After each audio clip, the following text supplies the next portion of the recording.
welcome to the Sigma Show, episode 129. I am your host, Sigma. Just before I let you know who is joining me this week, real quick, I'm going to go over what our topics will be. And there aren't a lot of them, but we will be catching you up on a bunch of game releases because I'm assuming folks have been playing new games. A lot of new games have come out since the start of the year. Lots of good stuff.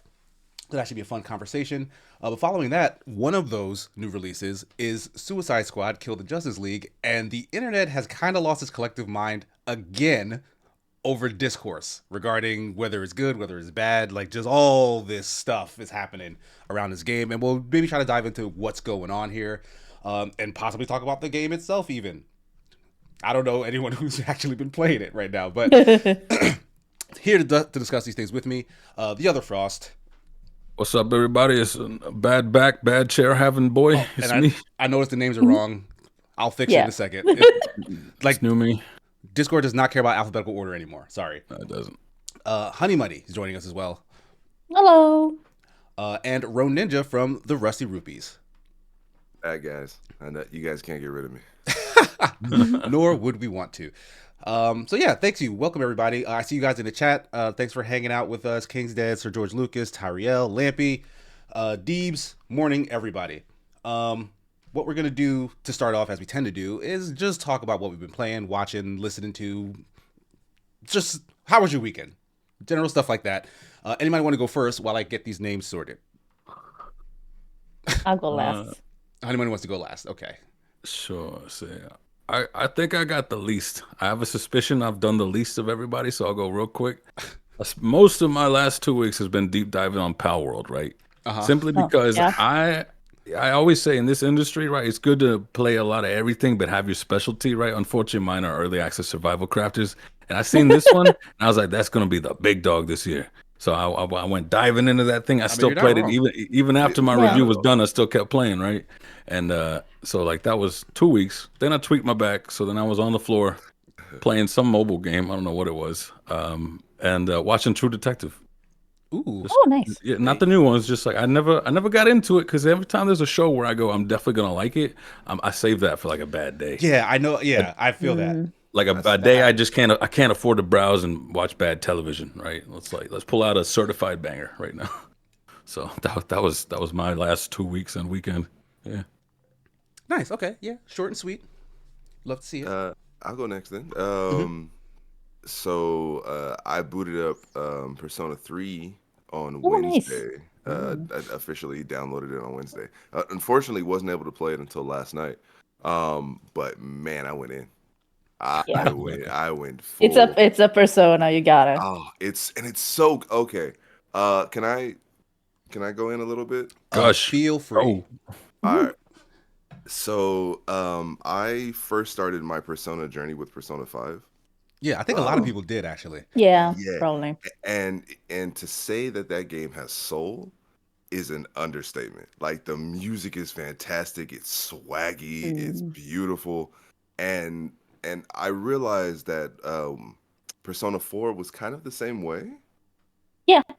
And then I was like, but there's no way Persona 3 is like that. No, they couldn't have been doing this since 3. Boy, was I wrong. Man. So I don't is this your first time playing 3, like this new because this is a remake, right? This isn't how the original game remaster released. Was it? I don't know. So I think from what I understand, it is essentially kind of a remake the same way maybe Persona 5 Golden is kind of like a remake of the original of Persona 5. So it increases they basically gave you new mechanics for Persona 3, but the original story is the same, and then they made it to where you have the full game, because essentially there was the original Persona 3 which played a certain way, and then there was the Persona 3 for, I want to say it's PSP, that played a certain way. And so essentially what they did was they combined Reload into, so now you have the full game in its full capacity. Okay, yeah, I see Lampy in chat saying that the remake didn't have the same feel the original 3 had, and it carries a lot over from Persona 5's Royale style. Yes. A feel and quality of life. I do think that's a good idea though, because yeah, like Lampa says, Persona 3 was a bit of a slog. It's like a grind fest. It's just yeah, So it's pretty slow. I should probably go back and play the original Persona 3 after this, but man, It sounds like that might be a rougher ask. That like Prob- after It, getting it into this is. one, you'd be like, Yeah. oh no. probably, but I want to see the differences because Sure. man, this game is fantastic. That's I'm dope. scared. I'm scared. Yeah, like the JRPGs, like I'm still outside the fence of like the JRPG lovers. Like Why? it comes down to the gameplay loop for me, right? Like Okay. I can appreciate like the art. I know that there are great stories in there, but the way you get there is this, for me, this very disconnected combat system where you kind of pick. It's like it's Pokemon Pokemon. battles. Yeah, it's Pokemon battles. Like you just select from a list of moves, and like either you're strong enough to do it or you're not. Like Yep. there's not a lot of actual like skill or strategy involved, as it is kind of just stat management, which I'm just not into. Right. I'm more Okay. scared that I know it's my thing. This and like I had my first taste of the Yakuza series, and I was like, baby, Yep. what has been my whole life, and I'm fiending. I got work to do, and I'm just thinking, I'm like, I wonder what happens after he proposed to that bitch. Like, oh man, that was wild, right? And that's all I've been thinking about. But knowing that it's got so much, Yeah. and people go, it's all right, Frost, just go to 0 and then like a dragon, then infinite wealth, or 0-7 like a dragon. I don't even know. But I'm like, just because y'all are giving me homework, it's already that intimidating. And I don't know if I can have another vice in my life right now. That's like fair. that's scary because I know I'm gonna vibe with them. I know I'm gonna like them. Even though I'm also not really the biggest into like stat management, turn-based stuff. Just the vibes. The Persona and Yakuza just seem so damn sincere. Yeah. And I was like, Yeah. that's all I need. I actually that's a great way to describe Persona. It really is. It's just true to form. It Yeah. literally is just it's true to form. One of the I'm assuming it was an addition where when you call your persona, the main character has to essentially shoot himself in the head. Like that's Yeah, the Yeah. like that animation. iconic scene. Like that's been like Persona 3 came out what, like on PS2? Yeah. Yeah, Yeah. like I remember seeing tons of reviews of that imagery and people just losing their minds over it. Like literally losing their Yeah, minds. it's crazy. What? But we were fine when like Borderlands did it with a That was a fake gun. green screen. Yeah, that right. That was just a That was figure, a right? figure Oh, gun. it's a like, real Yeah, gun. no. You I understand. legitimately Like these are you legitimately push these it are to what, his like head, middle and school, high school kids, like just holding Middle- guns to the side of their head. Like yeah, and it's you Yeah. see pretty the bullet, pretty like, vivid. like Oh, I yeah, see. it's All pretty, right. but like there's no blood obviously, but like you see the bullet. And so the dope thing is when you essentially do when you call your persona specifically to do like a critical attack or an attack that the enemy is weak against, the character who is calling the attack, they channel they change the camera to where it's facing direct on to the player, and then their essentially imagery pops up in the back, and then when they when they fire the gun, the imagery splits and crashes, and like it splits open like this way, so like it like the middle of it just crashes, and so but you still see the imagery back there, and then the attack happens, bro. It was so sick. This first No, that's dope. Yeah. yeah, it was the first Like time I I mean, saw it. It as was edgy so as that sick. is, like it's like there's a reason why it's so evocative. Like it's kind of cool looking. Yeah, it's very cool looking. Love it. That's what's That's up. what I've been saying. All right, any TV shows you've been checking out recently? Honestly, no. To be honest, I don't watch too much TV. I spend most of my time playing video games. Well, Tekken 8 too. I've been playing Tekken 8. All right. Mad, I mad. want to get into some Tekken talk because I finally got a chance to dive into the story mode at least. I haven't been like in the lab or anything. I'm not great at Tekken. I'll put that out there. Like I dabble here and there. Like I've played like little bits of almost all of them. I've probably played the most of 7, but even that is in like the 2 to 3 hour range and only with like groups of friends, like from the Discord or whatever. Like there's tons of like big Tekken fans in the open party Discord. But so I'm playing Tekken 8 story mode night before last, and it's on normal difficulty, and I am getting my ass beat by Oh. every single CPU opponent. Like it's taking multiple rounds to get through these story missions, whatever. And I'm like, is this right? Like, I'm double checking the difficulty? Like, no, it's just on normal. I'm like, why am I so bad at Tekken? And Tekken, like a lot of other newer fighting games, added kind of their version of the modern system where it's like, okay, you can press these buttons to kind of do auto combos. But I'm of the mindset that Tekken's version is really bad.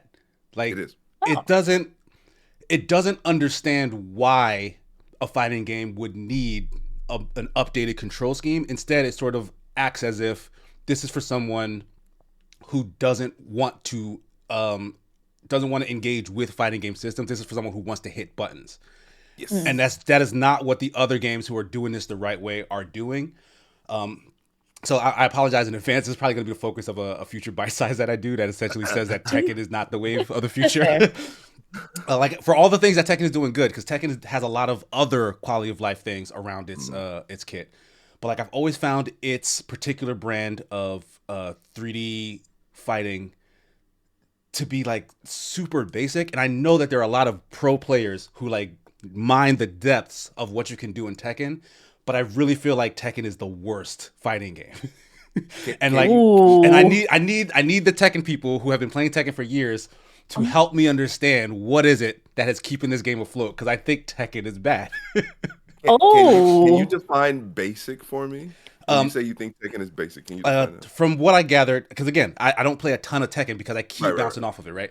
But your face buttons are your limbs, they say, right? So Yep. like left arm, right arm, left foot, right foot, or leg, I should say. We And so- quapping, all right. Right. But as far as I can tell, that doesn't play into any sort of combo theory. Instead, like kind of like how classic games work is this character has this string of combos, just learn this string of combos. It's not like there's no philosophy to it, whereas in a regular fight, you would lead with a jab. Like whatever's your lead hand, start with a jab. So like you can have a combo that's like, all right, left, right, and then go into a kick, like something that makes sense. It's Oh, just you want footsies and combo links. like I want it to make sense. I want there to be some sort of logic to it. Like they said, all right, these 4 buttons are just the 4 limbs, but then the combos are anything. Like you can start a combo with, your jab, but you can also start a combo with other characters with this leg and that leg. You know what I mean? It's just, it feels random to me. Man's looking for sense in a game where you fight a panda. and, there's a, demons. and a devil, yeah. And a devil. Or like, Um, isn't there a tree person and like a metal person? Yeah, and- yeah. like, Mokujin. Yeah.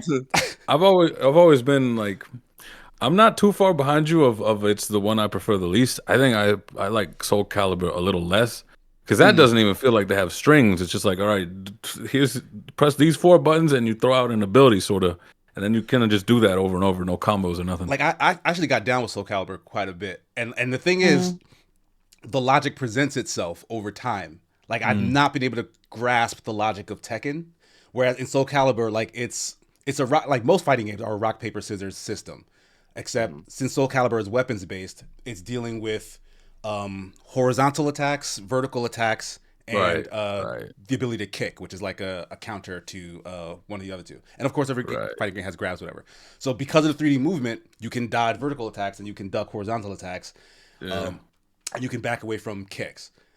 But I don't know what works in Tekken. Like Dead or Alive, which is probably the closest to Tekken, works in counters. Like they're high, mid, and low, and you can parry or counter any of those if you guess right which their attack they're coming from, high, medium, low. I don't understand Tekken. Like I need someone to explain to me what is happening in Tekken. You out here bashing Tekken and Cat's not even here to defend herself. No, Cat is here. Justin is here, and Cat. In Yeah, chat. Cat is in the chat right now. So just based off that, Tekken also has a high, mid, and low system. Okay. And a throw system. And so basically standing, you can allows you to block highs and mids, and crouching allows you to block lows. But if you're crouching, you can get hit with mids. Okay, yeah, that's standard like fighting game logic. Yeah. Right. Now in terms of the combo system, now obviously it's based off of player by player or character by character Sure. basis. But at their core, each character essentially has their buttons mapped correctly. So if you hit one, which is in essentially a light punch on on the controller scheme, you will get a left jab. And if you hit two, which is triangle or Yeah, like the top medium button. punch, yeah, you'll get the character will punch with their right fist. So, and then if you punch, and the same thing when you coordinate the kick buttons as well. Like if you hit low kick or medium kick or high kick, they'll both do either their left kick or their left foot or their right foot. Now, every character has what's called a block string, where essentially you can press your quickest buttons and you'll be safe. So, specifically, I play a character called Raven, and so Raven has a 1-2 block string. So that's your left punch and right punch. So when you do his 1-2 block string, he does 1-2. Like Okay. he legitimately does the 1 and the 2. So if you go and dive into, like you said, you haven't played it too much. So if you go and dive into like the lab at its core, you will see that the game is actually super complicated. I mean, yeah, I get that. Skill diff, he says. Yeah, it's actually super complicated. So like if you're playing, so like for me, what you're trying to do is in Tekken, what you're trying to do is just you're trying to mix up your opponent to where they eventually block low. That's truthfully what you're trying to do. You're trying to get them to crouch because that's when, of course, there's punishes and stuff like that. But your main goal is to try to get them to crouch and hit them with a launcher or a counter hit so that you can get your big combo and your big damage. That is essentially the goal. Like I said, it's character by character because some I mean, are as better it at poking should be. and Yeah. comboing.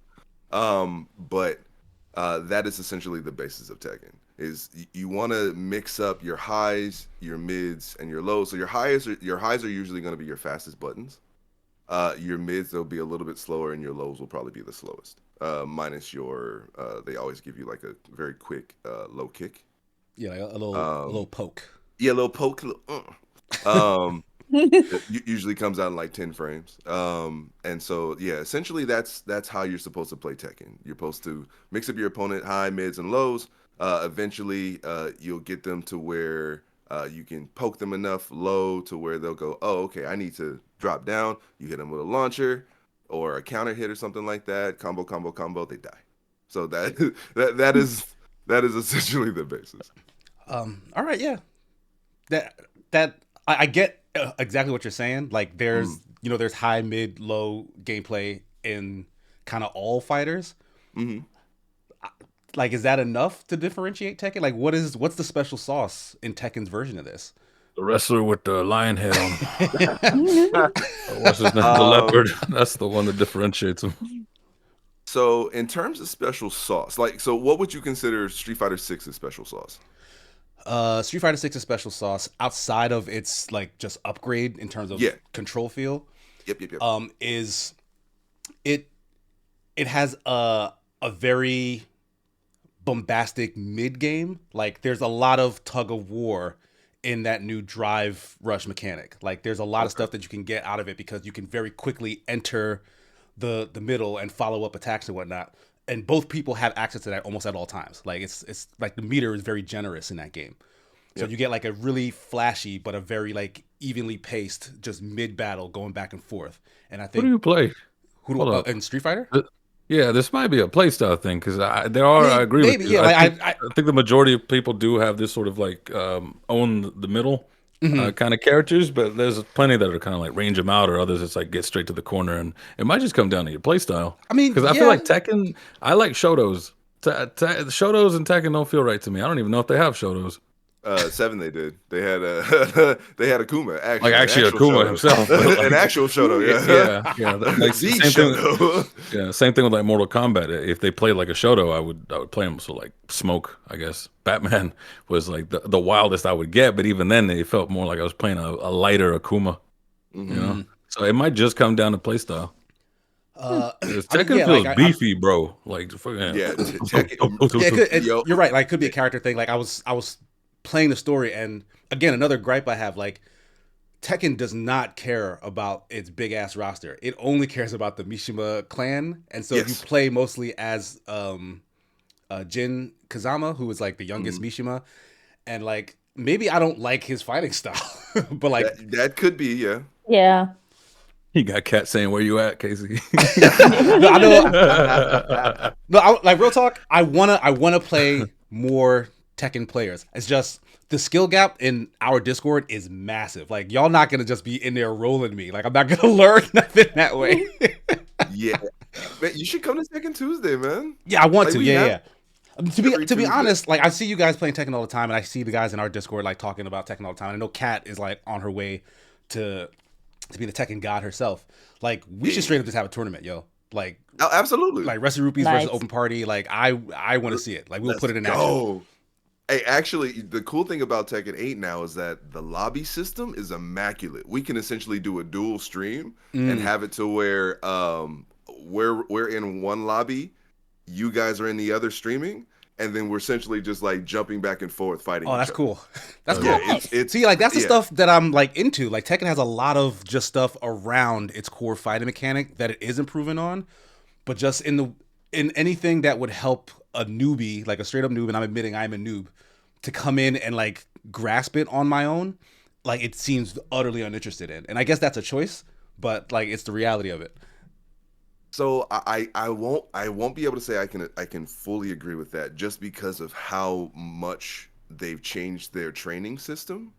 Like, they've expanded on it exponentially to the point where you could go back to a match that you fought, watch the replay, and the game will show you how you can potentially fix mistakes that Yeah, you made that within the game. that sort of stuff is super impressive. But That that is doesn't but that amazing. doesn't change what Tekken is. Like, I still have to play Tekken while I'm interacting with that system. Yeah, I mean, once you, the way I will put it like this: Mhm. once you've settled on a specific character, you need to go into the lab and learn that character because, Sure. like I said, every single one of Tekken characters is vastly different.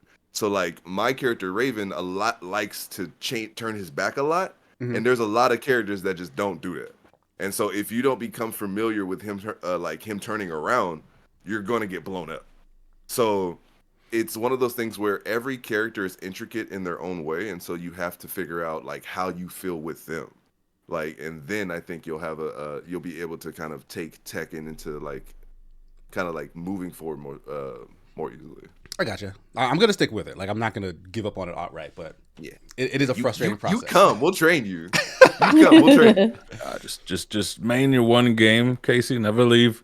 Watch all the like YouTube clips and stuff. Like I love watching. What was it, like Arson Ash and Yeah, Kudan that's the or word whatever there. his name is? Mhm. I just watch that shit. If anyone asks me about Tekken, I'm like, that's the Arson Ash all the way. I love Pakistan Tekken. Yeah, man, that's That's all. That's all you need to know, and you're in. But never leave. Never leave. I mean, yeah, it's a choice. Like, you can be like, all right, I'm gonna dedicate the rest of my life to this character in this game, and like, yeah, if that's what you have to do to get gains, like, it's a little rough. It's a big ask. I would if they wouldn't put in new installments. Right? Yeah. Well, it's more of when you get or until you get familiar with the character till you're comfortable enough with it. Like, I don't think it's one of those things where you'll have to play it for the rest of the time. Like, you can definitely like branch out and play other characters.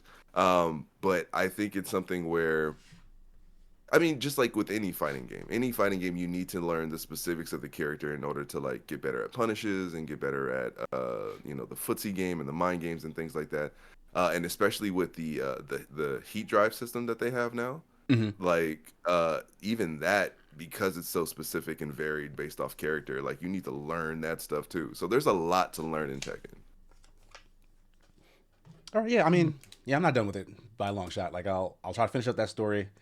I want to check out that other thing they have in there, like that weird arcade story mode, because that supposedly is like their kind of Oh, the Muso. is that what it is? No, it's like you play as like a chibi avatar, and then like you try and win Tekken games in Oh, like an arcade, yeah, but it's a yeah, story yeah, mode yeah, around it. yeah, yeah. That part, Supposedly yeah. that is kind of like a training story mode where it teaches you Hmm. how to play Tekken through that. So I wanna investigate that. Okay. But like just like coming to it straight raw, like Tekken is not very user friendly.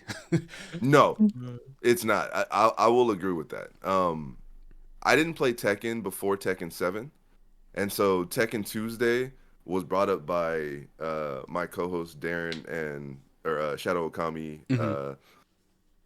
and 13 Cross, and I didn't play Tekken at all. And they brought me in and was like, "Hey, you should come in. You should play Tekken with us." And I was like, "Nah, like Tekken's not my game. I'm a Street Fighter guy. Like I play Sure. Street Fighter. I play Marvel. Like I don't play Tekken. Like Tekken, it's whack. I don't like it. It's whack. It's whack.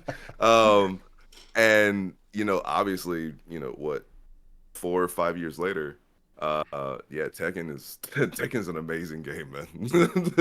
Tekken is fantastic. The hits like feel so good. The anime or the character customization is fantastic. Yeah, I've been seeing some really funny Man, customized characters in that.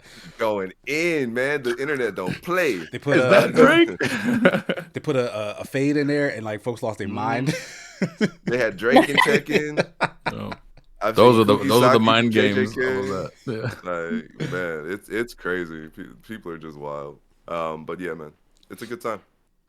All right. Outside of Tekken, I did put some time into the demo for Tales of Kenzera Zao, the Surgeon Ooh. Studios Afrofuturist Metroidvania that was announced during the Video Game Awards. If you guys don't know, the actor Abubakar Salim, who is from he played Father on Raised by Wolves. If you've seen that Ridley Scott sci-fi series, he started that studio. He voiced Bayek from Assassin's Creed Origins, and from that point got like, hey, he loved video games for a long time after that or before that.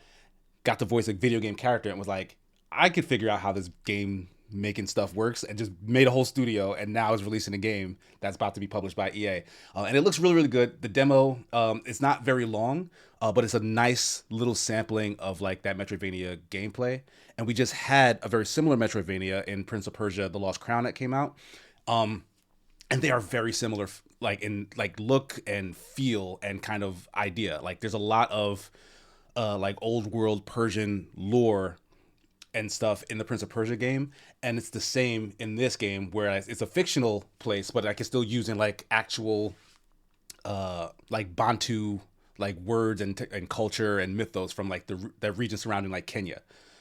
So we don't get to see that very often, if at all. Like I went on a search to like, hey, how many other Afrofuturist games have released in like the last several years?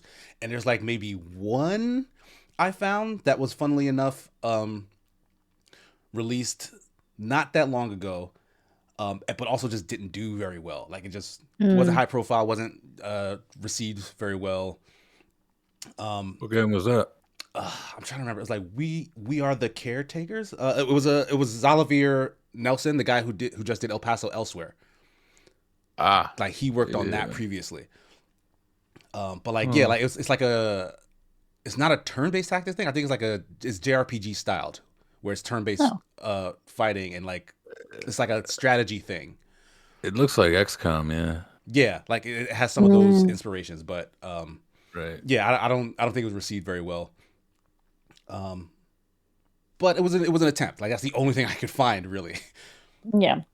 So like this though, it's a little more mainstream in like its lane. Like it's going for a genre that I think a lot of people are fans of, and it's just very popular right now.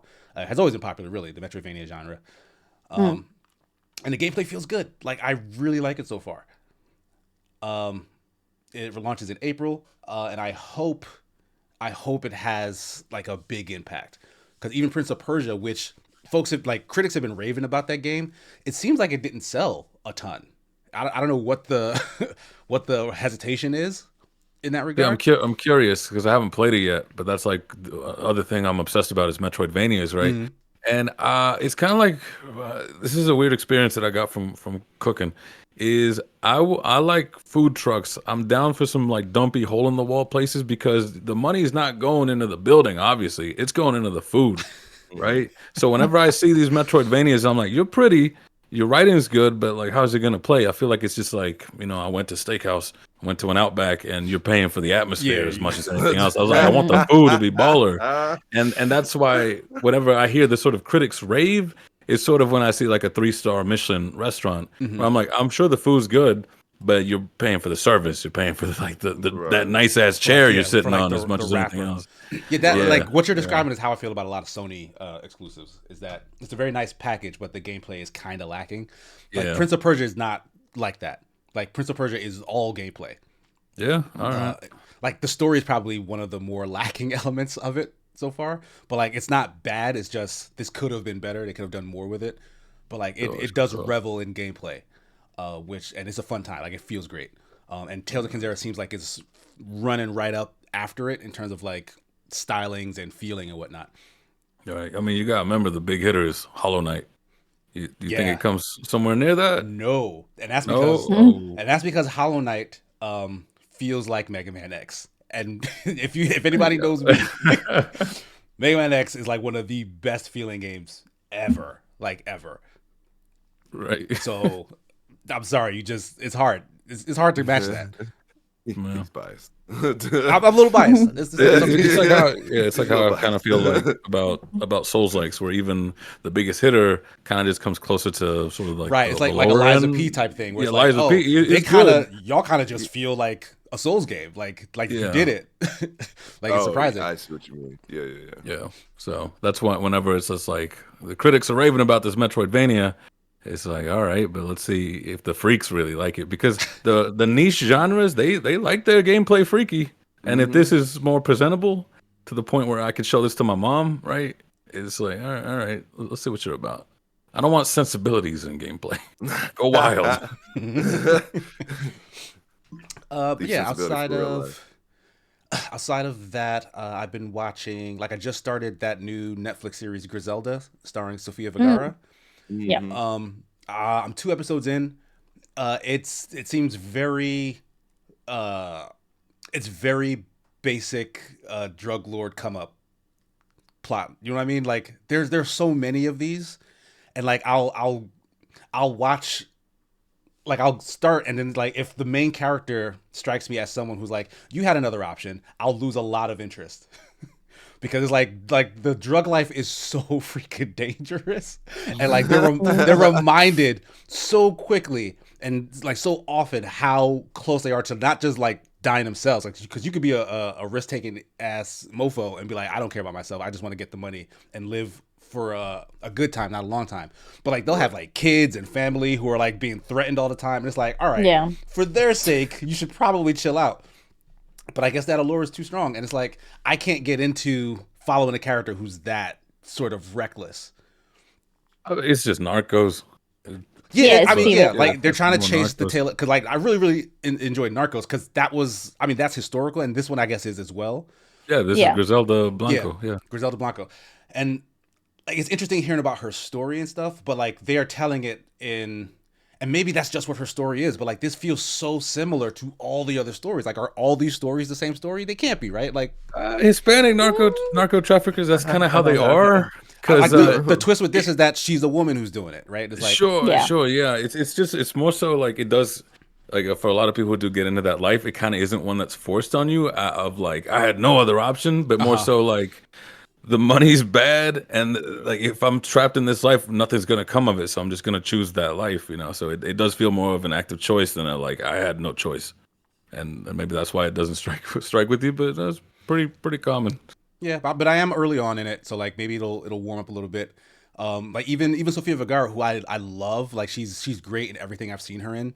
She seems a little subdued so Yeah. far, Aw. and like kind of just her portrayal. Like there are other characters who feel a little more like larger than life, because like Yeah. because like Griselda Blanco is like a big deal. Like she's a known entity, right? Like but like I don't know, maybe because it's early days in the show, like she hasn't really come into that boss ass bitch persona, or Yeah. whatever, right? Yeah, I'm about to say, like, are they starting it from like the beginning of her life? Like, I mean, like the show starts with her running away from Colombia because she does something which is pretty major, and so like it's not like a slow start. Like it gets off kind of running, but she's not in a strong position herself. Like she's trying to build up to it. oh, okay. And a lot of times, like that's kind of the most entertaining part of like watching these sort of like drug lord things is like, oh, look at the grind to get there, look at all the blood that it took and the sacrifice, whatever. And so far, like it's kind of just messy, as opposed to like enthralling. But like maybe for her, maybe her story picks up once she is in like kind of a position of power. And they're also following this Hispanic Hispanic cop as well, who seems to be the only one on the police force in Miami who is giving any credence to the fact that it could be a woman who's behind some of this stuff, as opposed to because all the male cops are like, a woman could never do this, must be your girlfriend, that sort of thing. Like I don't know, I don't know how true that is, or if that's just them throwing in like, we want to really sell to you how how patriarchy works and blah blah blah. Right. So like that stuff could be a little bit of whatever, but like I don't know, it's white cops in Miami, so maybe he's dead on. Yeah, sounds like a product of our time because this is a show, right? Yeah, this is a series. Before Narcos took off, it would just kind of be a movie like Blow with Johnny Depp, just like a in out. Maybe it wasn't that bloody, but that's it, But now it's like let's make a show. Let's see if we can get another Pedro. Not Escobar. What the hell's his name? Pascal. Pablo. God dang it. Yeah, like this Pedro show even Pascal. starts with a quote from Pablo Escobar where it says that he said the only man he was ever afraid of was a woman, Griselda Blanco. And I'm like, that sounds dope. Oh, so we're doing like the Ip Man thing, like Right. Bruce Lee's mentor, Right? Yeah. I'm Pablo like, Escobar's like, grandma. remember that show I got you. Narcos and the evil man who starred in that? This is his favorite rapper. Yeah. No. People are obsessed with that. Like, what came before, what came after, and like, let's just keep it going. And eventually, you're gonna hit a point where somebody was just boring. Somebody's great granddad was Right. just boring. Yeah. Just I'm granddad was in a stick with rocking it. chair. He was just chilling, like he didn't do nothing. He played games. There, he played games. He was a gamer. He just sat Granddad down was and played nasty at Tekken. games. Yeah, right. That's interesting, though. That's interesting. But yeah, that's pretty much it for me. How about you, Honey Money? Well, I was without a computer for like a week because I was building a new one. I had moved a bunch of components over to my new tower. Found out that my cooler doesn't fit on the 12th generation, and it's like millimeters off. So I was like trying to be like, but what if I turn it or like, because I thought it would fit because it was like that close. And then I looked it up and they're like, oh, it doesn't fit on like 12, 13 and generate. I'm like, oh, fuck. And like, I'm not moving everything back just to have a computer. And so, but because it's a Noctua one. So I could just order a free like kit to get it fixed, which was very nice of them. But also they're in Germany, which is close. So I was just like, oh, it's gonna take like a day, 2 days, maybe. No. It took a week to get here. So I was like, so I've just been watching things. Because like without my computer, I'm just gonna like watch things. I do have PS4, but I didn't start it. I finally got around to watching Queen's Gambit. Yes. I've been meaning to watch that since it came out, and I just didn't. Anya Taylor-Joy is fucking amazing in that. Yeah. She's so great. Watch Stranger Things season 4 because I started it and then I was like, I'm kind of not into them being teens now. I was a little bit like, I want them to be like kids riding around on their bikes and that kind of feeling. Sure. And now they're teens and have teen problems. I'm like, oh god. But I just kept going and it was like, you know what, this is better than I thought it would be. Yeah, I do better think than I thought it would be. Yeah. Yeah. Season 4 actually has one of the strongest like plots for everyone, with the exception of 11. Like ever since season 2, even I want to say, everything about like 11's backstory that they keep feeding you has been so boring, like so cringy to watch. Like I don't care about her and her freaking powers anymore. Like but everything else amazing. Like Hopper stuck in that crazy prison. Yeah. Alex and I'm blanking on his name. Lucas. Like their tension with them dating and like kind of Oh yeah. him becoming popular and stuff, like the stuff with the other kids like in the D&D club, like all that stuff is like really cool. Yeah. I was just a little bit like, because I'm not going to spoil anything, but I was a bit like finding out that the bad guy has been, kind of, in the background the whole time. I don't want to like say too much. I was a little bit disappointed by that because I was like, oh, like I want new monsters, new things every time because this is the whole upside down stuff. Like whatever can come from there, right? But it's like, no, it's this thing. It's like, oh, Yeah, it's like okay. you have to know them personally, right? Like there has to be a Yeah, and I personal was like, connection oh, to the evil. yeah. And while I liked the season, I was also like, to stop Stranger Things, it needs to just end at some Yeah, point. is And the the next next, season not the last one? yeah, Next it season is. is, yeah. So I had to look that up because I was like, is this because I don't want to be. We know a lot of shows that are successful and then they just keep pumping it out and it gets worse and worse and worse and worse. And I was like, because Stranger Things has had a weird thing where like everyone loved the first season, people did not like the second season, people liked the third season, and people liked the fourth season. So I felt like the fourth season was a little bit like, hey, we're back to form, like actually back to form. So then like I'm interested to see the fifth season, how they're gonna like pull that off and actually end everything and people will be happy about it. Because I don't know if they can, to be honest. I feel like it's such a big ask just for, I don't know, No, yeah, it's a good point. like for all the characters. I mean, like a good thing for all the characters. I think that's gonna be difficult. The Duffer brothers who are behind that show, have they Yeah. worked on anything else? Like, did they have any other Ooh, I don't series or know. movies or whatnot under their belt? No idea. Because I don't think they do that I can think of. So like, yeah, like this is kind of their first shot, or that we're seeing in regards to like ending a thing. So Mm. like, it is really very much up in the air on like, will they bring it all home and wrap everything up? Yeah, it seems like it's gonna be a lot about what's his name? Will in the fifth season? Uh, Also, I will say in the fourth season, I did not understand Mike because I just like I think I dislike Mike after Yeah, the the fourth season Mike is because kind of he's kind of super annoying, and I think he always has yeah, been. Like from the very beginning, I think he has been. It was but he harder to see wasn't. because he was younger. Yeah, Like exactly. I he think was a it was younger, more cuter kid, okay. right? Exactly, Now that because he's a he was a teenager, you kid. can It's see like what he really is, which is a dick. exactly, and also he didn't like do too much in the fourth season. He Yeah, wasn't there wasn't. around Yeah, there that wasn't a lot much. for him to do. Yeah. Yeah. So, but I mean, I liked it. I also watched Bodies on Netflix, which it's based on a DC comic. I don't read Okay. comics, so I didn't know. I did not like it, but I finished it. It's about there's like a dead body in an alley, and three detectives from three different eras find the same body in their time. My fiance was watching this show. Yeah, Oh it's yeah, it's it's a yeah. lot, and then just like homoeroticism a little bit, like because it's like, oh, you can't be homosexual in the 1800s or whenever it was. It was like, Yeah. oh, this is secret, and like we're gonna take pictures of this and like ruin your life, and like I was like, okay, Jesus Christ. Because it was like that started almost instantly, almost like I think it was like first or second episode, and it's like 8 episodes. So I was like, wow, okay, yeah, sure. Like I'm sure it was this hard, but I'm also like, it's weird to have this in here, considering everything else that's going on. Right. Like you have time travel and shit like that. So I was like, do you also need this? Because it seems like a lot. Don't get me wrong, like representation, but it felt weird.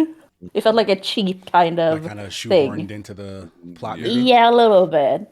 Um, Okay. Yeah. I mean, I was walking in and out, sitting down every now and then, watching her, mm, watching that show with her. I had no idea what was going on. Like I no, picked up zero context from. yeah, It seems very complicated, that show. yeah. It's a lot because when they then reveal everything, I'm not gonna do it, but like I was just like, I don't like this show. I don't think I like it. This is not for me. I don't know why I finished it, but I sure did because I was like, maybe I'll get better. Maybe the reveal will be Right. worth it. wasn't worth it. Did not care. Did not care about any of the characters. I was like, you're all idiots. You're all fucking morons. Like, what the fuck? Fair enough. So, I finally watched the movie. I've also been meaning to watch this movie for years, and I then forgot about it. Bright. Oh, That's a the Will bad Smith movie. joint, Will right? Smith movie. Yeah, I don't think anyone That's was a a fan of that. bad movie. Such a bad The new movie. Men in Black? Is that what I heard? Or, no, wait, my Star Wars is what the director said? But I was like, it's just like, it's racism, but in Fantasyland. And I'm just like, Yeah. okay. And it's just like, they're really hammering for the racism, which is like, yes, this needs to be a thing people talk about, but this is fucking too much.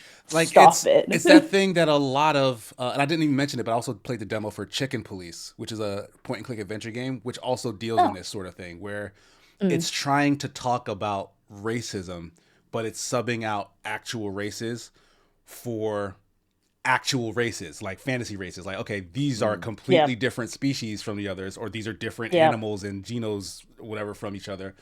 And so the stereotypes and the prejudices that are built from a world that has actual, like, physical and predatorial differences between species does not translate to a world where all that shit is made up. Like, it just felt like making fun of them almost. Right. Yeah. It's like the person who put this together doesn't understand racism. Like, that's always where I fall on that situation. Like, Zootopia did that too. Oh, see, that's y'all just reminded me. I watched Osmosis Jones. I love Osmosis Jones. I was like, Chris Rock as a white blood cell, Lawrence Fishburne as a virus. No racism. He's just a bad guy. Go watch that. That has got to be his best performance. I was like, that's Lawrence Fishburne? Bro. He is so smooth, so cool.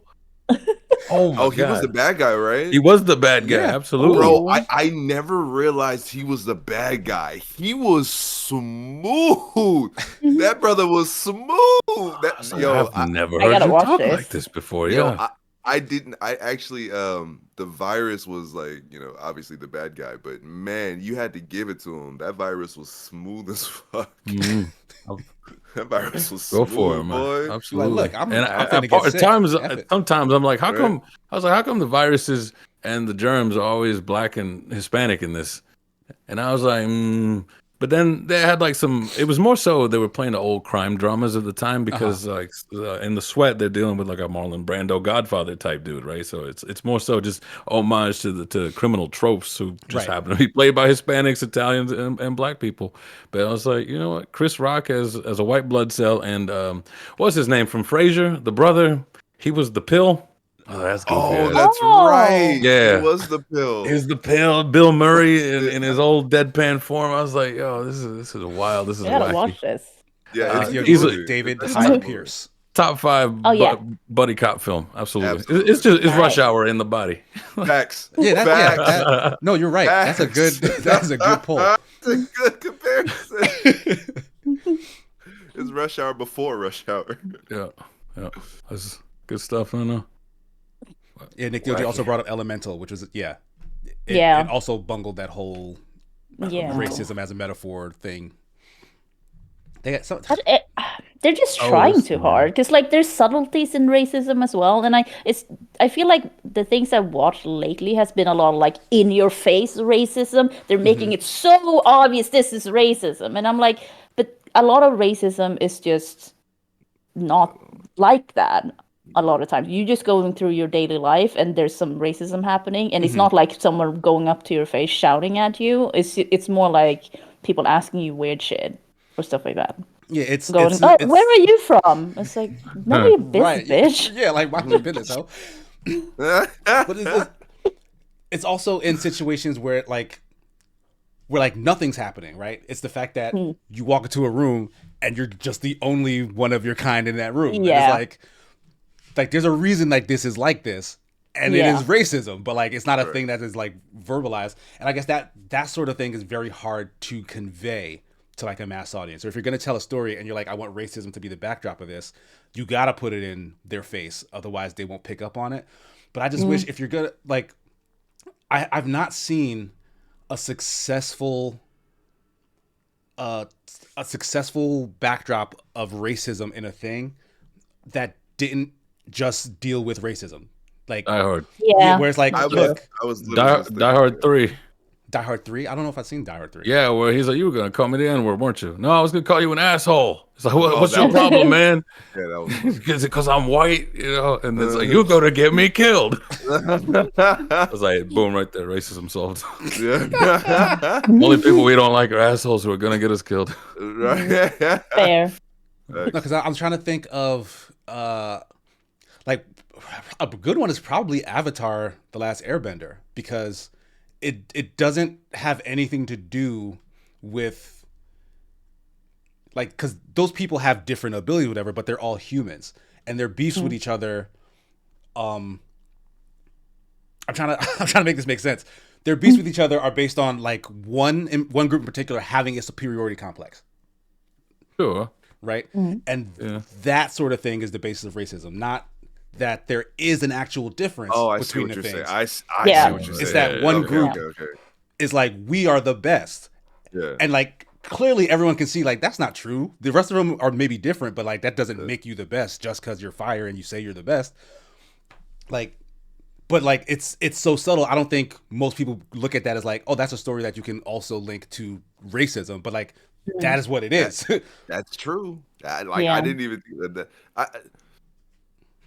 Yeah, I mean, yeah. Because like I'm trying to think about it, because when I think of Avatar: The Last Airbender, I think of them as tribes, but like just like really really big tribes. Oh, Yeah, like ATLA. they're countries, they're nations. Or I was, whatever. Yeah. I was thinking the other Avatar, blue people. The blue The ones? blue people. Yeah, I mean, it's like, He's sure, not wrong. He's why also not wrong. you know. Yeah. He's also not wrong. Like, No. what's the difference between one that like they're born on that planet versus him who was like cloned into the thing? Where it's like, no, we actually are all the same. I mean, Like, I refuse to let he's not wrong. James Cameron. I mean, that's James Cameron, a very rich white man trying to tell a Yeah. story about colonialism. Yeah. and water. Then Yeah, and water. Water. He does like water. Avatar man 2, loves water. I'm Avatar sorry. 2, watery water. Am I I'm not the only one that felt that like Avatar 1 and Avatar 2 were essentially like the same movie, just one was in water. Yeah. And then the next Oh, one will I be haven't seen yeah, the second next, one, next, but next one will I'd be imagine. Earth type, and then after that, the fire type Avatar. No, I think fire is the next one actually. You think fire? Like, Okay. yeah, they've said it. Like they already said it's fire. No, Oh, they're I making hate more? this. Yeah, Oh, they're making, there's yeah. supposed to be 5 of these joints. I think. Yeah, it's supposed to be Oh, a bunch yeah. of Oh, I forgot. We all did. But- That's the whole thing with Avatar. Yeah. We constantly forget about that movie, despite it making billions of dollars every time it releases. It's true. Bro, Um, I need the ending of that movie to where they literally combine all of the different planes of avatars and then go attack Earth. Avatar. Oh, okay. That's not what I thought. It was Yeah, going. steal all these human spaceships. Go get them. Yeah. Yep, just go get them. They've come already. You have them. There you go. Like it's Dances with Wolves, right? It's white savior complex. Like, yes, he is in an Avatar body, but it's a white dude. Like, he came Yes. into the tribe, rallied them Yes. together, and now is their leader and savior. Like, get the F out of here, James Cameron. yeah. Fair enough. But But go ahead. for being honest, I don't think Jake's the one that saved him. I think it was what's her name? What's her name? The girl scientist, the one that died in the first one. Oh, Sigourney Weaver? Oh. Sigourney Yeah, I Weaver's feel like character. if anything, I feel like Sigourney Weaver was the one that saved them all. She's still white. Yeah.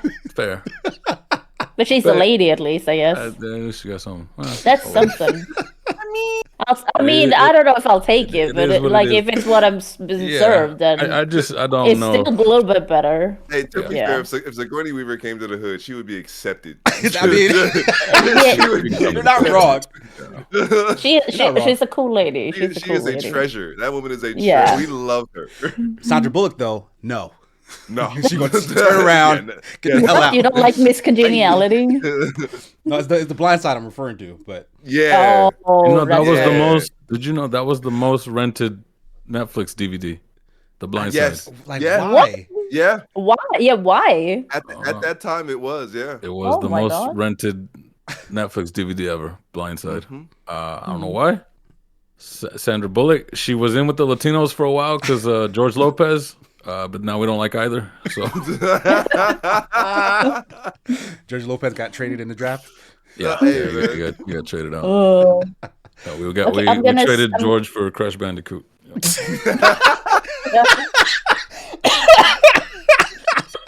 That's a real cholo right there.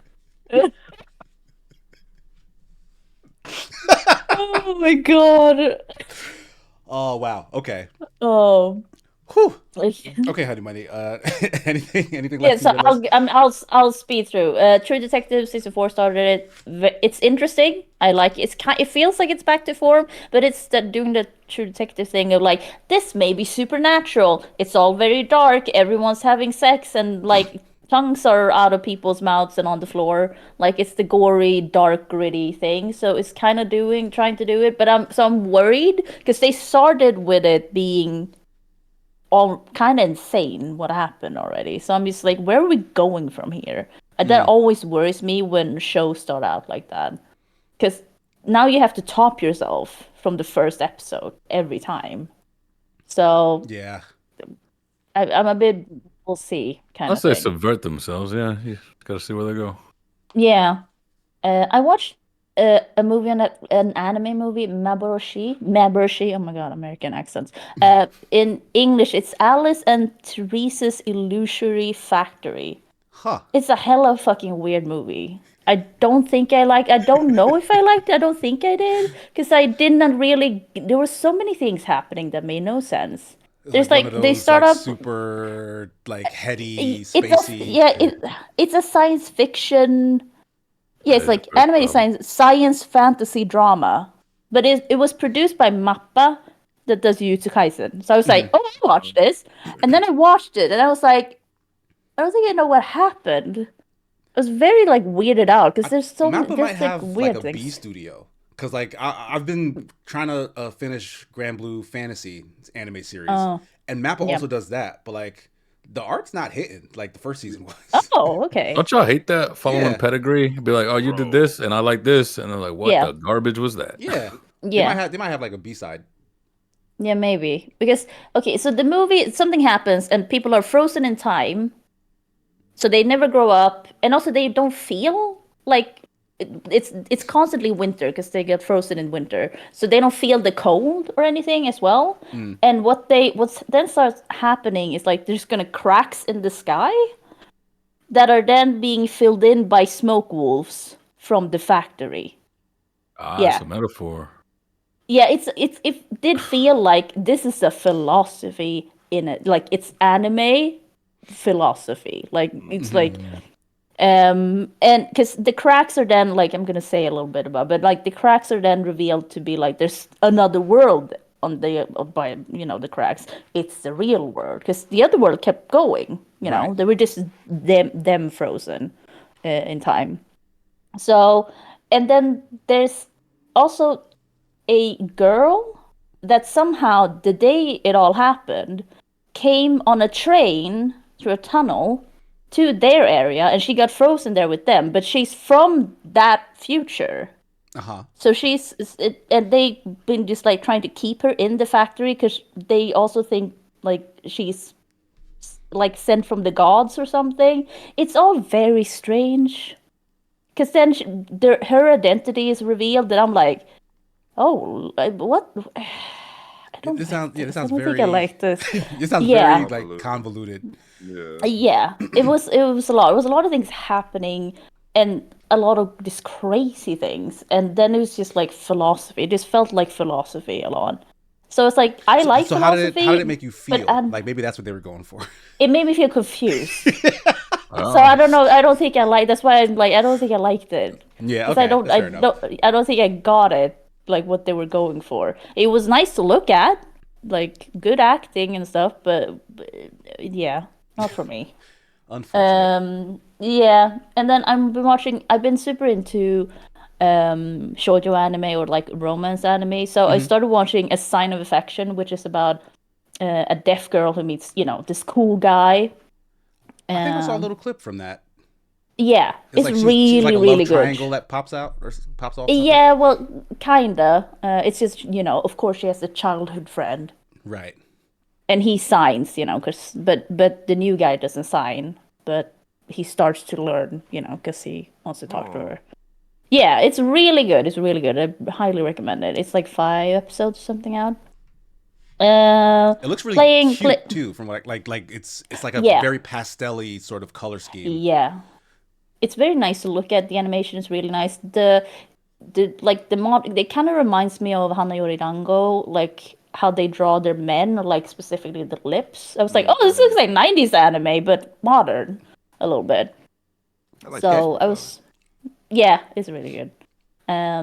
So highly recommend that if you're into like sweet anime. It's just sweet and romantic, It's been a while since I watched like a kind of like a romance story, but like those were really good back in the day. Or like just a real sad ass drama like Canon or Oh yeah, Clanad, those joints. Yeah.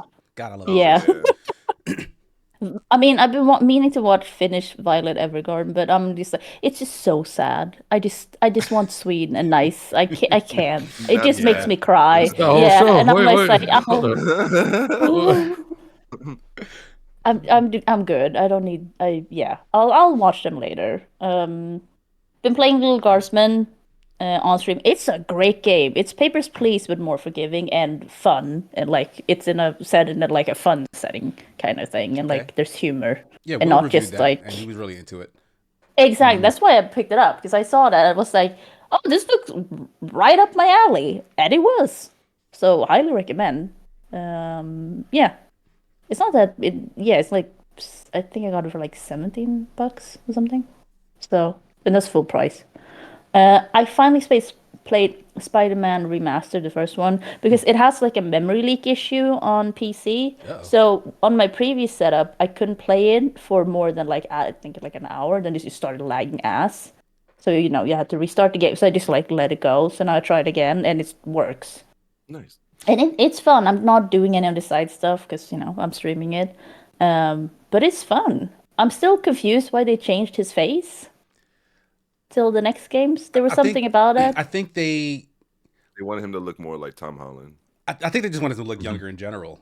Like Oh, okay. like the Because he looks like a boy. yeah, this like one. I think because they Yeah. introduced Miles, they didn't want the old Spider-Man to look as like so much older than him. Okay. Because like if they're gonna That have both makes their sense. faces next to each other, it's like, oh, this guy's aging like like Yeah. like milk and black don't crack over here. So I mean, hey, that's just true to form, though. right, like they couldn't accept it, so they changed his face. That's my theory anyway. That's my theory. Yeah, but it's a nice game. I'm still more interested in like Miles. So, Yes. I think Peter is such. I think I both think Batman and Spider-Man are pretty boring, and Superman as well. I don't read comics, because people who read comics are gonna like come for me. But Yeah, I'm a cartoon I just guy. know from movies. Yeah, I don't watch cartoons either. Like, so I just know like from games and like the big movies. And they're all kind of boring to me, because they're all Superman is just like, oh, this powerful dude who just mopes around being like, oh, who am I? It's like, you're fucking God. Get over it. Move on. You're talking about Zack Snyder Superman. The Superman I know is also boring, but for a different reason. It's because he's a goody two shoes. He's a Boy Scout. He always does what's right, and he has all the power in the world, and nobody can stop him. So what do you have to worry about? Pretty much nothing. That too. My And favorite Batman is just Superman- moping around. Yeah, sorry. my favorite Superman is the one where he's like doing things that we know are wrong, but he doesn't really get it because it's not his morals or whatnot. Like, Yeah. whenever bullets come flying off him, people are dying near him. Right? Because But he's not thinking on that. Yeah, like I forgot what it was. I've got a friend. He's a huge Superman nerd, but he's like, yeah, here's the many different times that Superman didn't get it and actually like killed people. Oh, okay. Oh, That sounds interesting. That And I'm sounds like, yeah, interesting to because me. like, yeah, he is an alien, not accustomed to how we handle things. So it's like that's kind of neat. I want more of that. That's not true, because he was raised in friggin' Yeah, he was Kansas. raised. Yeah. So like as a human. he's So an he alien would get- literally, yeah, he but would- he as would from get a it. baby he Still was would- raised on Earth. So like why He wouldn't wouldn't he really get know. it? He wouldn't get his strengths. He wouldn't understand. Well, that. sure that yeah. You come to I terms don't with think that. Pa taught him that like you don't just bounce bullets like that, boy. you gotta catch him. You gotta like, oh god, I've been hit. But I mean, Spider-Man I've always been a big fan of. Like I don't. I don't know. think Peter I Parker's feel like boring. every guy likes Spider-Man. There's something about him that every Because boy. he's a loves. troll. Spider-Man is a nerd that we he's all we all felt like inadequate at some point. Connected to, yeah. Right. He flames people. He Yeah. roasts them. So he's like that revenge counter. Yes. Of like Yep. saying like you were all mean to me because I was weak, but now that I'm Yep. strong, I'm gonna put you in your Oh, place. okay. Yep. That's what it is. Yeah, He's- as a kid, yeah. But he's still such a goody two shoes too. That's the thing. Yeah, He's yeah. so mild. But it's because of trauma. Yeah, it's Like because he told that he straight up told that man who didn't pay him to F off. Like I'm not getting your money back. What do I look like? A sucker? And then his uncle got murdered. He was like, oh shit, I probably shouldn't have done that. Yeah, that's fair in trauma. Yeah. And that's like where a lot of his like inner turmoil comes from. Is he's trying to be good, but he's not good at it, as kids do, you know. So if anything, he's just the most relatable there. I mean, and not to mention Spider-Man. The crazy thing that I found out is that he holds back against everyone. Yeah. Because if he didn't, he would legitimately murder you. Like he would legitimately destroy your entire being, and there's nothing you can do about it. The man is There was one part in a comic that I didn't read the comic itself, but like somebody had posted it, where this man put himself in jail to find the Kingpin, and then he basically beats the Kingpin with the inch of his life, and like puts his hand up to the Kingpin's mouth and says, "I could shoot my web down your throat, and you would suffocate." Oh, bro! Like, yeah, I want to see more of that. Give me Bro. that. That is not what they show in the Give me movies. Gangster Parker. That's the thing. Basically. Give me that. well, because he killed Aunt May.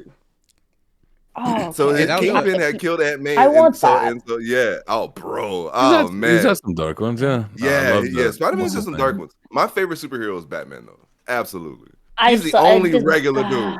I like He's that. regular. Yeah, but He's not regular. He's a billionaire. But I get it. Billionaire moping around, being emo, and like. Would you not? Man. He lost his. Would you not though? His parents got killed in front Bring of it him. on. Yeah, your parents are Trauma. dead. You got all the money in the world, which means like life We means don't nothing got to trauma. We're not out here dressed as a bat, It's like what's his fighting name? crime. What's his name? That's not trauma. It's like Charlie Sheen, right? Where everybody was judging him for like, oh dang, he's in these hotel rooms with these hookers and cocaine. I would never. You've never been given the chance, bro. Same thing with Batman. I feel like if I was him, billionaire or not, I'd probably do the same thing, and that's what makes him relatable. Maybe this is a guy thing. Maybe I just don't get it. Yeah, probably. Maybe. Yeah. Spider-Man still was my favorite though, because you could just do that as a kid, you know, like they're coming, they're gonna come out. Like I want to do cool flips. Yeah. True. That's Well, it's that's it. as simple as that. Definitely. But thank you for sharing. We'll get into our topic, which is, funnily enough, still in the DC universe. So Suicide Squad, the Kill the Justice League, did it release, or was that early access that I'm looking at? It's out. It was out early now. access. It's out now. Yeah. Oh, is So- it out now? Okay. It is out now, and even before it actually released, there's been this very weird energy around this game. Like when it was first showed off, folks were very excited. Well, when it was first announced, folks were very excited because this is a new Rocksteady, the people who made the Arkham trilogy, superhero game. It's going to focus on Suicide Squad, not the most popular characters, but like they're on the upcoming. They're basically getting more popular because of like stuff like James Gunn's Suicide Squad movie and like other DC properties, like the Harley Quinn show, for example. Like Harley Quinn is just she's gangbusters for people DC love right now, her. right? Yeah. And Peacemaker, right? Yeah, just kind of these sort of ancillary DC properties are doing a lot better than like the mainline ones. Funnily enough, Yeah, like Kingpin and whatnot thing. Yo, Like what? from Daredevil or not Daredevil? Oh shoot, what is what's that? his name? Vincent something. Vincent D'Onofrio. Yeah, I think it's his. He doesn't have a that's Marvel, but Yeah, he, that's Yeah, Marvel. he number doesn't one. have yeah. he doesn't have his own series that I'm aware I of. thought they were doing something for him. They're coming out with something. Yeah, I for didn't it. know that. See, Oh, okay. I love. I had this book that was like all the comics of Spider-Man and all the villains and all that stuff, and I love. Everyone had some sort of like, I'm super smart, so I made technology, or I got these voodoo powers from the jungle, right? Kingpin's just big. Yeah, He's just big. Yeah, and Why is he so damn strong? He's just big. He's just Yeah. big. ambiguously big too. It's like, is Yeah. that muscle or is it fat? You know? And the He's- funny, and every He's iteration fat of Kingpin is like a different, different. He's always big, but like Right. Yeah. it's different. Yeah. It's different types of big. Yeah. Like if you watch Spider-Man, like Into the Spider-Verse, he's a one type of big, but like if you look at him in the comics, he's like another type of big, Yeah, and like, yeah. it's crazy. That's his But power. he's always just big. Like Yeah, no. Wacky dude. But yeah, this back on Suicide Squad. The game, when we first got a look at it, it wasn't what people thought, right? Like it was kind of billed as this co-op, live service, run and gun type thing, and folks were expecting more Arkham-like gameplay. Yeah.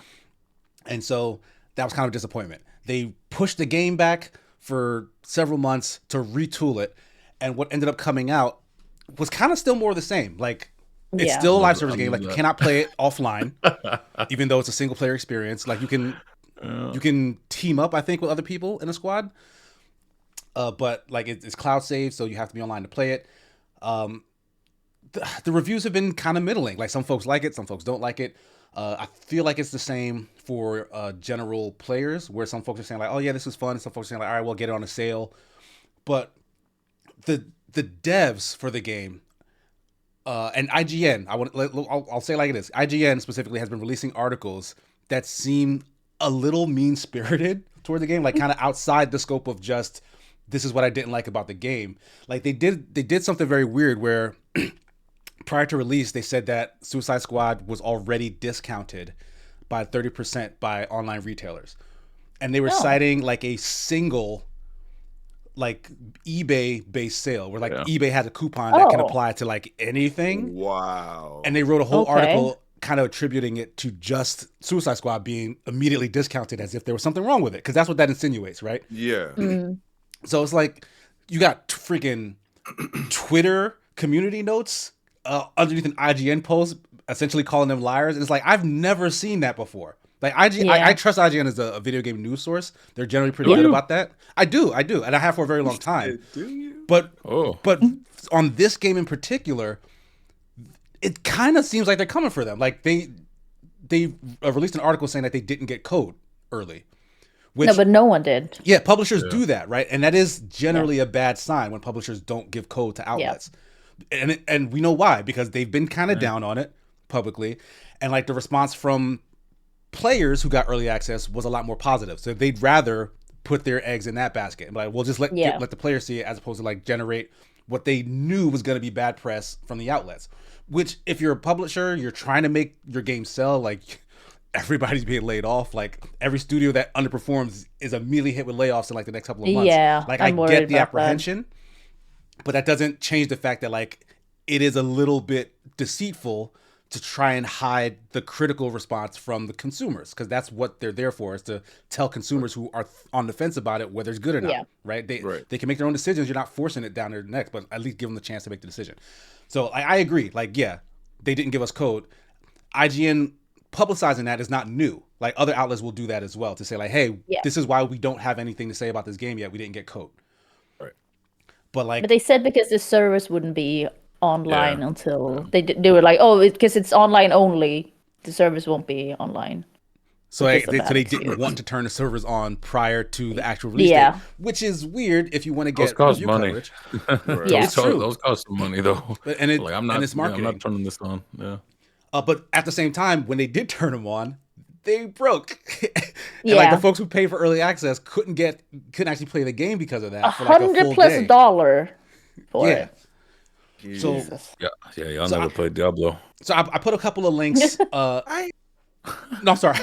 Before we get to like the actual conversation, I just want to say I put a couple of links in the Runner Show to kind of just see what some of the conversations have been back and forth. Like some industry folks, some like regular folks, kind of just generally giving their impressions, and just the response to this has become very toxic. And like there seems to be like a kind of battle between like the Rocksteady devs, the general public, and the gaming media, all sort of enshrouding Suicide Squad.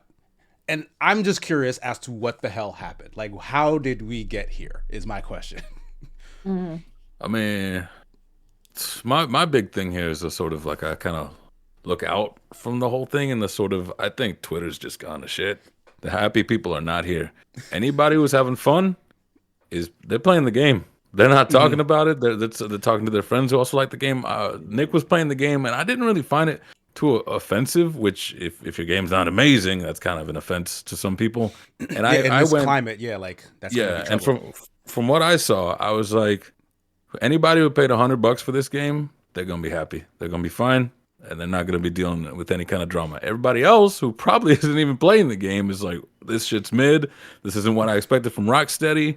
And also, like, it's just it's almost like a bit of a fallacy. Yeah, they got the name Rocksteady, but are these still the same people who made Arkham?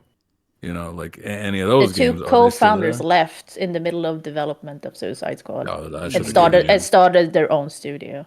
See, if you hear that, like that's what happened with Overwatch 2. Jeff Yeah. Kaplan said, "I'm out." Like, Yeah, he left when it was done, though, right? no, like right before they Right before. would. Yeah, he said, "I'm done with y'all. Don't want to be here anymore."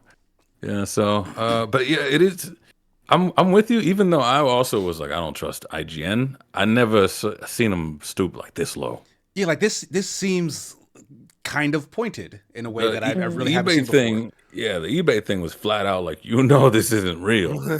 And then the Kevin Conroy of like, Yeah, this isn't what this he latest article. Yeah, of like, this isn't what he would have liked. This isn't what he would have deserved. I'm like, y'all don't work with the people who do. Like, what do y'all know? Like Kevin Conroy worked with these people. If anybody would know how he would have felt, would have been the people he worked with and his family. yeah, and But that's what instead of they that's what they fired weird back with, assumption, right? Yeah. yeah. So it's just been I don't know. It's been really weird, but also if we understand that like I don't know the work conditions of what it takes to pull out these articles like really quick out of nowhere and to get one approved by an editor who's like we need views, it kind of lends itself to this sort of environment. I am disappointed and equally a little surprised because I was like you were always a little memey IGN, but now this is some muckraking stuff. This is weird. Like this feels bad. But why? I guess that's something's been going on that we don't know why they're like this about it, I guess then. Or like, is there any explanation? Because it can't be just like, oh, we didn't get a code, because no one got a code. Right, and again, like this isn't the first time Yeah. like a game released and they didn't get a code. I want to say like one of the biggest ones was Doom 2016.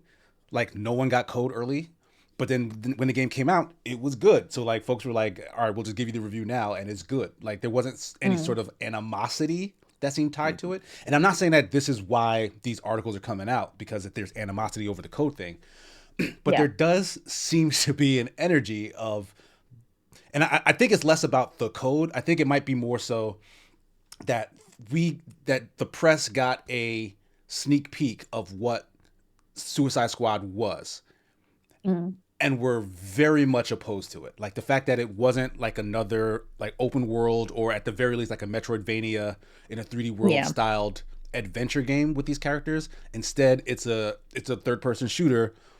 It's a looter shooter with a live service bent. Like I feel like that might be the thing that's offensive to the press. And so like they really want to get it across that like nobody wants this anymore. Which I mean, the players will tell you whether or not that's the case. Yeah. Because IGN did get a preview like way back, and they said they didn't like it already then. So I'm wondering, and then they didn't get a code, and I don't know if they just instantly became sour over that, and also not realizing or thinking that oh, no one else is getting a code. They're just like focused on their own thing. That oh, we made a bad thing, or like we didn't like it in the preview, so now they're being mean to us or whatever.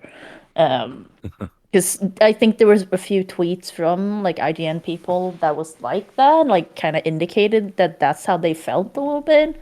I don't want to be like, but Like I I think that was what it was. want for to a bit. push back a little bit. I see Nicky OG and Fets in chat are saying things like laziness, no integrity, follow the money. That usually explains a lot of things. I don't want to insinuate that anyone who works at IGN or worked hard to get at IGN is lazy. I don't believe that in the slightest. And I very much don't believe that anyone who works at IGN is paid off. Like that's stupid. Please stop saying that. Like, when you work in this industry as a games journalist, you don't get anywhere taking money from publishers. That's dumb. Publishers would love to pay for that sort of publicity. In order to find someone who has a voice in the space who would take that money is next to impossible. Stop saying that. It's dumb. See, I'm more so like I like to revisit this always. I never think of like they have integrity because they are who they are. So you have integrity because of the things that you do, and so a constant revisiting of what it is that they do, what they perform. I agree with you that I don't think any publisher can buy out media outlets, but we've seen that, and it's almost like a carrot stick kind of thing. When you say when you tell people, when you confirm their biases, they come and swarm your stuff. So they may not be straight up bought out by like Rocksteady you or definitely whoever. have a bias for sure. I think a lot of these outlets are sort of like, we don't know what to publish, just kind of publish what people want to hear. There's a lot of they follow like the trends, right? Like the there's a last lot of article that was journalists. written. I'm sorry. Go ahead.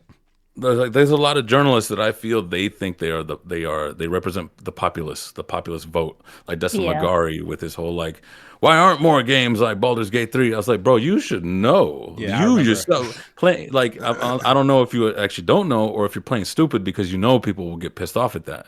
Where I'm asking the questions the people would be asking. You're not like the people. Let the people ask those questions. Right. Like we don't represent that. The longer we're in this industry, the less we are like the normal people. True. And it just feels like they're now almost like getting ahead of the Reddit posts of the populace, just saying, hey, these are the questions that would pop up. But so not so much lack of integrity, but more like just I think they just jumped the gun. I think they go, okay, yeah, this is what people would want to see. Yeah, because that was how that article about Kevin Conroy's Batman send off was framed. It was saying like fans aren't happy about this, and I saw that talk online as well. But like based on what, like a couple of tweets, maybe folks are saying like they didn't like how Kevin Conroy's Batman went out in the series. I saw a lot of tweets that said that folks just didn't like what was going on with any of the Justice League in it, even though they're the bad guys. Like this game is from the perspective of the Suicide Squad. So yes, it is going to be mean and it's going to hurt the heroes. And I think a lot of fans are weirdly unprepared for that. They're like, oh, how dare they say this about John Connor Green Lantern? Because they were reading like a text bio where like whoever wrote the dossier on Green Lantern was talking trash about him. Like that's why they would say that about John Lantern, because that dude doesn't like Green Lantern. Like that's why it says that. And like just completely divorced the context, folks are in the responses saying things like, oh, how dare they sully this? I can't believe they would say this or do this. I'm like, there's a level of literacy that's just missing from this conversation. Like, It's I mean, I do think the brain rot. I do think they did Batman dirty within the game, but then what you figure out or like realize or like I read it, there's a multiverse. yeah, Who cares then? Yeah. Whatever can happen. Then it doesn't matter anymore. But it's also that thing of like, this is probably Conroy's last role in a DC game as Batman.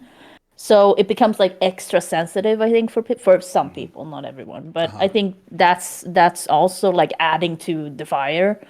And to be Because fair, I like, guess- what could they do about that? Yeah. Like all that stuff was probably done before he passed away. Exactly. It was. Yeah. Yeah. That they can't just change it now and be like, all right, well, he lives and he ends up joining the Suicide Squad and he defeats Radiac with everyone else, and Right. you know, Yeah. like you can't. You just I mean, can't do that. which we would think would be in typical Batman fashion, which is why I said he's my favorite superhero. I'm just saying. This guy, I love it. And, Yes, I mean, I think it's as much a state of like where games media is right now, but also just where social media is. Like Yeah, me, I think I that's only tweet on the clock. It's only on my PC. It's not on my phone anymore. It is nothing but just angry people. I've like so many developers I follow. Only ones I ever see are the ones that are crying about something. I'm like, y'all are catty and angry, and then wondering why nobody wants to work here. yeah. Because you make it sound miserable. I just wanna have fun, like some games, and I join the happy people and go play those games. Someone right now, this is their $100 game of the year. So worth it. Yeah, I'm sure Platinum and people will everything. enjoy I this. love Like, it. Yeah. Yeah. like I very much wanted to try it because its movement and stuff reminded me so much of Crackdown, like the way I wish Crackdown would have evolved versus what we got with like Crackdown 3. But it's in the account and I can't play it because it's an online thing. Like it's just one save attached to the thing. So like, all right, well, I'm not gonna buy this game. So like, I guess I'll wait till it hits Game Pass in a couple months. Hey man, Do you think it comes to Game Pass? Yeah, I'm pretty sure. Like Gotham Knights came to Game Pass. everything. The goes other, to True. I'm fairly certain this will come to Game Pass. That's funny. I like it. Yeah, it's just everybody who has nothing to say, they're gonna stay quiet, and it's because silence on the internet has no weight like it does in No. real life. If you got a big old gym and you got 10% screaming that shit and 10% saying that's awesome, you're gonna notice the weight of the silence in the middle of them all. Whereas on the internet, it's just whatever's said has volume. But it's the thing. Like, if you like something, you will tell your friends and be like, "Hey, you should check this out." But you won't like go to the masses and like, "Hey, did y'all know about this? You should like." It's more like warning people if something's bad, and you also are upset and frustrated or something, and you need to put that out into the world. So that's what we'll get. And negative people are the ones that are screaming the loudest always. And so that's what Twitter is. It's just people complaining. Yeah, positive people too. So. It's like, oh, they're lying. They're all paid off. This is the greatest game ever. I'm like, you're Also both come back. You're both equally delusional. Right, you're Yeah. both bugging. Like, Yeah. just say it was fun and move on. Yeah. Yeah. That's how it goes. A couple messages in the chat. Dower Dodger says, I don't know why the whole idea of the heroes being evil is shaking things up in an interesting way, even if the game isn't great. I've always liked I personally have always loved the concept of evil Superman. Like, I think that's a much more interesting version of that character. Yeah. Were they? Yeah. That is a scary version, bro. Yeah, that's what makes him interesting. Yeah. Yeah, it turns into a horror game, bro. And for real. What was that? There was that movie that came out where it was like supposed to be like that was a James Gunn joint, right? I think so. With the kid. Yeah, what was that called? Oh, what was that movie? It was essentially like, what if Superman became bad? Oh. Yeah. I'm blanking on the name. Yeah, I'm also blanking on the name. Hancock. No, that's what if Superman became a drunk. But was Wait, was that- it like a horror movie? It was. Yeah, it was a horror That movie. wasn't Yeah. also called Bright, was it? Maybe. No, I don't think so. It was some sort of like one word Yeah. title. Oh God, I gotta try to remember. But yeah, that was frightening. That was absolutely frightening. Like, I'm just like, how do you even? Like, no. Mm-mm. Bright Bird. Bright Bird. Okay. Yeah. Yeah. Look at that. I was close. Yeah, you were close. actually right there. Oh, Bright yeah, that Bird. looks scary. Yeah. Yeah, Wow. like Superman being evil is absolutely frightening. But like, for me, I like seeing Superman being truly evil. It's what's frightening. I feel like all the times we've seen Superman evil, he's always been more of like the do what I say or die type deal. But as long as you do what I say, I'm good. Whereas, like, in my eyes, like, evil Superman would just be like, everything burns. Like, so, like, I'm just like, no, that's frightening. What are you gonna do? Like, Yeah, I mean, yeah, the overwhelmingness of it and like the banding together of everyone and all the resources to stop that sort of threat, like that's what makes that interesting to me. Yeah. Because when he's like, "Oh, I'm the good guy," and then like the bad guy is just a rich dude with like political power, it's like, what are you doing? oh, Lex Luthor. Yeah, he's like, I'm gonna tie you up in bureaucracy, Superman. Hey, he has the money for kryptonite, so he can. Yeah, I just find that dynamic to be not the wave. Even though like I'm a big fan of like all the like Justice League cartoons and stuff. Like those are still good stories. Yeah. Oh yeah. Was that not the plot in Injustice? Bad Superman? Yes. Yeah, that Joker pushes him over the edge. Superman essentially takes things into his own hand and becomes like a ruthless dictator. Yep. Fantastic premise. Yep. See, that I can get behind. Just Superman just laying waste to everything. Yeah. No. That's right.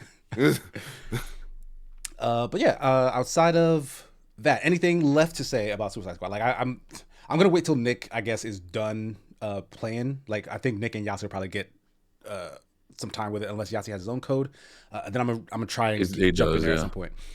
Yeah. Because I'm So I do very also curious. wonder if people aren't willing to say something positive about it because they know they're gonna be jumped by people who are not positive about it and be like, "You're wrong. Your opinion is wrong." I'll fight him. It's just easier to not say anything then. There- You know. Yeah. Yeah, there's a lot of like retaliation in that regard, right? Like folks are Yeah. gonna play this game because someone they don't like has an opinion they don't like, and they just want to be on the opposite side of it. Yeah. I just want to see what this game is like. Yeah. Yeah. It's it's pretty subtle. Oh, I got the game wrong. Anybody remember Mortal Kombat versus DC Universe? I Yeah. thought Superman was bad in that, but now he died. Oh. But nah, he died. Yeah, now he's just dead. What if God is dead? That was like the more or less what it precursor is. to like the Injustice games or whatever. Yep. Yeah, it was. Yeah. That game wasn't great though. I remember that. No, it No. was not. Folks didn't like No. it. Not at all. That game flopped so bad. Shit was goofy. They're like, we're gonna keep these things separated. All right. I know the game at its infancy, it got a lot of pushback because people didn't want it to be like everyone to have a shooter. Right. Like, they yeah, weren't- like they one didn't want it character to be be a a shooter. shooter, but then let the other Right. ones be a little more in Like, tune more- with their stuff. Right. So do you know if they changed that at all, or is everyone still a shooter? It does, as far as I can tell, look like everyone still shoots. For the What, most yeah. part. Suicide Squad? Yeah. Yeah. Yeah, it's a shooter. I was with Okay. Nick for 2 hours. It's a straight up shooter. It's a looter it- shooter, kind of, isn't it? Yeah, it's a looter shooter. Yeah, And with yeah, live service elements. Yeah, like you get gear, you upgrade. Yeah, you can swap between the 4 characters with your D-pad, that kind of stuff. Oh wow. Okay. Yeah. That's sick. Like the was part of fine. that I'm interested in is like the movement mechanics for each character seem to be drastically different, and that's what felt like was Okay, the biggest good. change from when they first showed it off to when they took the hiatus and then showed it back off. Is that the characters at least move more differently than each other than it looked like before, and like. Yeah. Captain Boomerang in particular looks really fun to me. Like I love a game with strong teleport movement. Mm-hmm. I heard the like, boomerang was nice feeling as well. Yeah, story's all right. It's interesting because like I heard the story was fire. yeah, like Oh. you play it and it's if anything the story's kind of stronger than the rest of the game. Yeah. Where I'm like, why y'all move this way? And it's like, oh, you're using the Justice League stuff. I get you. All right, it is a little weird at time. It's got a little of that horror element, like you said, because Batman be hunting your ass down. And you're like, Yeah. oh my god, this is not okay. Bro, have you guys seen any clips from actual gameplay or that from the story? Yeah, I watched a couple of spoilery I have things. not. Yo, Flash is a menace, bro. Oh, I haven't seen no Flash stuff. Mm-hmm. That Yo, Flash I'm sure is that's a fun, yeah. menace, bro. And so to be fair, that's kind of what kind of got me intrigued into Suicide Squad was the clips from the story I saw. Because I was like, yo, how did they get here? Yeah. How do you get from the beginning of the story to like what I just saw? Like, I need to know. Mhm. So like that, yeah, I feel like the story is far more intriguing than the actual gameplay, but I haven't actually played it yet. So It's just like, is it worth $70? I don't think it is. that part, yeah. I'm gonna watch the That cutscenes I am on not YouTube. That's all even. I'm because I'm interested because the little gameplay I have seen seems like it's just it's fun, like fast paced stuff. I like stuff like that, but I'm not gonna pay $70 for it. It's Right. not worth that to me. It would have been one of those fun little games I got in the bargain bin at GameStop for $10, like 3 years after release. I just kind of have a constant list of like games that I prioritize. Like, oh, I really got to play these, right? And theoretically, it's play every game, sure, but Suicide Squad, there's just too many things right now. If I Right. ever get to it, if they stop putting out bangers and I get that low, it'll be on sale by the time I get to it. yeah, fair enough. Yeah. I think a lot of people feel that way too. Like folks are just like, yeah, get it on sale. I'll wait till it comes on sale. That's what I was thinking as well. Or like George Lucas, they'll just watch the story on YouTube. That's fair. Hey man. I would recommend I've it. done that with the Mortal Kombat's. I'm guilty of that. Fets86 asking, what games are worth $70? Persona None 3. to me. Persona 3. But that's on Game Persona Pass. 3. That's fine. That's fine. Persona Also 3 is Game Pass, but $70. Persona 3. Yeah. I mean, it I depends. don't think so. I Is think it it's 60. $70? Yeah, I No, was I think like, it's 60. oh, Jesus. But I'm okay. saying it's worth. He asked what worth it. games is worth. It's worth it. Okay, it's worth $70. Yeah, to be 100% honest, there are games that have been releasing out now that are so big and full of content and quality content that you could make the argument like this is worth $70. Baldur's Gate 3 probably one of them. Yes. Though I I guess myself have bounced yeah. off of it. Like I'm not a big fan of Baldur's Gate 3, but like I get it. I get why it would be worth that much. I paid $70 for Street Fighter 6. I paid 70 Like for. I felt like it was worth it. That's worth it. Yeah. Was it Elden Ring? That's the one I went. Yeah, Yep. yeah, That's fair. Like, easy 70 like bucks. For we get these games, ahead of time, and like I said, sometimes it takes time to get to some games, but others you're like, yo, day one, I want to be there. Right. On top of one, the quality. Two, the community aspect of that game is going to be the strongest on release, and you want to be there for it, right? I played Dark Souls 1 when it was like kind of already dwindled out, so there weren't as many signs or like funny deaths everywhere. It is something different to experience it when it's got a full blown player base behind it. Like that's always worth the money there. Yeah. But outside of that, everything goes on sale, my friend. Yeah, Yeah. like I'm Except usually like, Nintendo. if I wasn't in this industry, like I would just wait on a sale for pretty much everything. I buy all sorts of games. That is what I like. try I to just do. bought Azure Striker Gunvolt 2 for like $8. That game is so. It's on my wish list forever. Are you plan on playing it? Yeah, eventually. Oh. Once I get some time, I'm jumping in that bitch. What's your backlog look like, brother? Oh my god. It's so sad that our generation can't retire because I have so many video games to get to. Bro, not at all. No, we can, just not until like 75, 80. I'm done. They by just then. got pushed back like 10 years. Hopefully I have like bionic hands by then because I don't think my 75-year-old was there. I don't think I would make it that far. But on that note, we can wrap things up. Thank you guys so much for joining us for another episode of The Sigma Show. Frost, where can folks find you and what do you have coming up that they can check out? Y'all can find me over at the Second Wind Group on the YouTubes, as I got the cold takes coming up. The Chronicles, don't look for me on Twitter because I'm only there 9 to 5. And mostly just on my lunch break for like a glance, just to check my DMs. That's it. Nice. Honey Money, where can folks find you? What do you have coming up that they can check out? I stream Monday through Friday on Twitch.tv at Real Honey Money. That's it. Nice. Thank you. And Justin, aka Road Ninja 23, where can folks find you? What do you have coming up that they can check out? Yes, sir. You can find us everywhere at Rusty Rupees. We have a podcast that we stream on Sundays. We stream every day at twitch.tv/Rusty Rupees. We'll be at PAX East this year, coming up in March. And me and one of my boys are co-hosting a little anime podcast called The Gatekeepers of Anime. So, so check that out too. Yes, sir. All right, nice. Thank you everybody in chat for hanging out with us. You can find me at SigmaGears9 on all social media stuffs. Got new bite size that just dropped on Tales of Kinzerazawa. Got some other stuff coming out soon-ish over on Second Wind as well. All the regular weekly streams are out. New wedding stream just dropped on Friday. You can watch the VOD for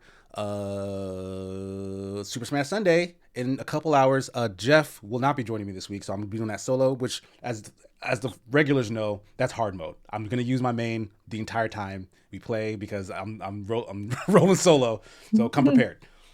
You evil. So join us for that 2:30 p.m. Eastern Standard Time over there on the Open Party channel. Outside of that, everybody be good to each other. Have a fun rest of your weekend, and we'll see you in the future. Bye, everybody. Johnny. Watch Osmosis Jones. Watch Osmosis Jones. You heard? Oh yeah, I need to watch that. I need to watch it.